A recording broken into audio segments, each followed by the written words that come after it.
is Cheri Steinkellner. I will be presenting a Sunday morning keynote called Raise Your Voice. And I should warn you, I have a few questions here that I may answer differently a month from now when we meet at Pacifica. I wrote this proposal originally when I was completely without voice following a pair of thyroid surgeries. And as my voice returned and continues to return, I've been shaping this keynote and realized that it's changing. So this talk is becoming about talking about voice and about creating an experience where we might discover something that we didn't know we knew around our voices. Very quick background. In my 20s, after I graduated from Occidental College, I was going to be an actress. And then I discovered mid-20s that I was a writer. In my 30s, I was a professional television writer, became a showrunner. In my 40s, we moved to Santa Barbara and I began writing with my husband animation, film, and theater, musical theater. And let's see, that was 40s. 50s, my kids graduated and I went back to school. So here we are. In my 60s, I have returned reluctantly at first and enthusiastically now to the stage. So all of that is going to play into my keynote and into the experience that we create together.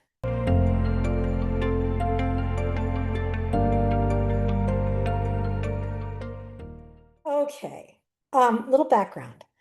When I went on this, let's call it a forced silent retreat, an involuntary silent retreat, losing my voice after my back-to-back thyroid surgeries, I discovered a very different kind of silence than the one that I went looking for at, say, a silent retreat at a spa with Deepak Chopra in San Diego. We live in a very noisy world, noisier all the time. Everything and everyone is talking at us, to us, with us.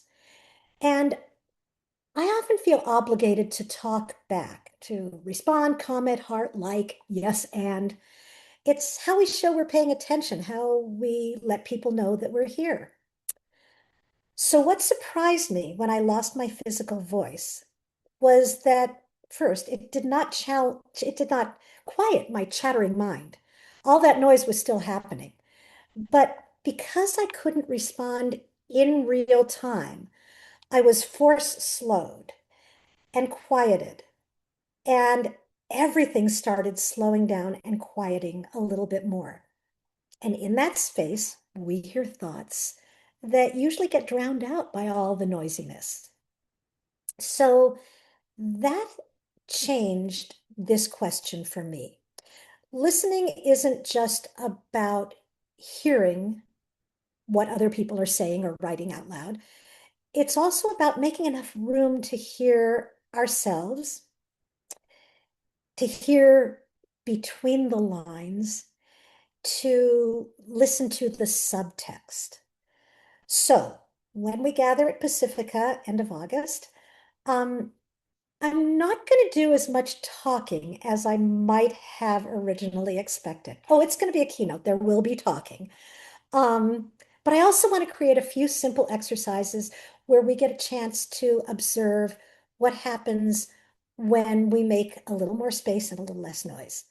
I'm especially excited to take you on a project, a writer's room project, and discover what we can make together.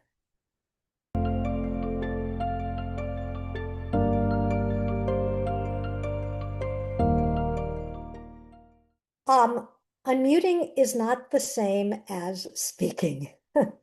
One of the biggest surprises after I started to get my voice back uh, was that I realized that speaking and being heard are two entirely different things.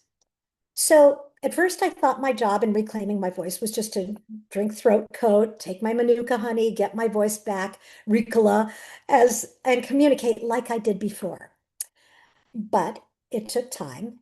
And in that time, what I wanted to say, as I mentioned, began to change.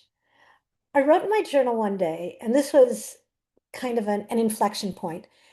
Don't mistake other people's incapacity to listen for not being heard.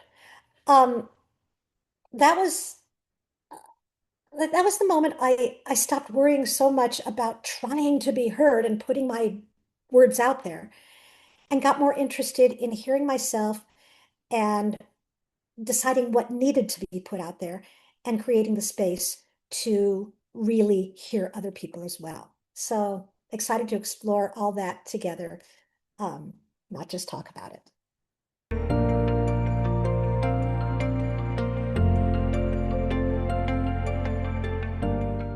I don't think we surrender our voices in one dramatic moment like thyroid surgery. I think it happens a little bit day by day in these ongoing negotiations with ourselves. We hold, we wait our turn to jump in. We may lead with a qualifier or an apology. Sorry, I still do that. Sorry.